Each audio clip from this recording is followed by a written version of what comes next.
BNP chairperson ও সাবেক প্রধানমন্ত্রী খালেদা জিয়াকে উন্নত চিকিৎসার জন্য লন্ডন নেওয়ার প্রক্রিয়া কিছুটা বিলম্বিত হয়েছে। মূল কারণ, কাতার আমিরের দেওয়া এয়ার অ্যাম্বুলেন্স ঢাকায় সময়মতো পৌঁছায়নি।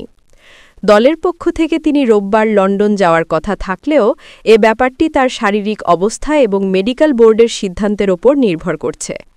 ৮০ বছর বয়সী খালেদা জিয়া দীর্ঘদিন ধরে হৃদরোগ, কিডনি, লিভার, ফুসফুস ও ডায়াবেটিস সহ নানা জটিলতায় ভুগছেন। গত ২৩ নভেম্বর এভারকেয়ার হাসপাতালে ভর্তি হওয়া তিনি ২৭ নভেম্বর থেকে সিসিইউতে চিকিৎসাধীন। শুক্রবার রাতে তার পাকস্থলিতে অভ্যন্তরীণ রক্তক্ষরণ বন্ধ করতে এন্ডোস্কোপি এবং একটি মাইনর অপারেশন সম্পন্ন হয়। খালেদা জিয়ার শারীরিক অবস্থা এখনও উদ্বেগজনক। চিকিৎসকরা আশাবাদী, তবে বিদেশে নেওয়ার বিষয়ে বোর্ডের অনুমোদন অপরিহার্য। কাতারের ব্যবস্থা অনুযায়ী জার্মানি থেকে পাঠানো এয়ার অ্যাম্বুলেন্স আজ শনিবার ঢাকায় পৌঁছানোর কথা রয়েছে। শারীরিক অবস্থা অনুমোদন করলে রোববার তাকে লন্ডনে নেওয়া হবে। এদিকে দেশে ও বঙ্গভবনে দোয়া ও প্রার্থনার মাধ্যমে খালেদা জিয়ার রোগ মুক্তি কামনা করা হয়েছে। হাসপাতালের সামনে সাধারণ মানুষও প্রতিদিনই তার স্বাস্থ্যের খবর নিতে ভিড় করছেন।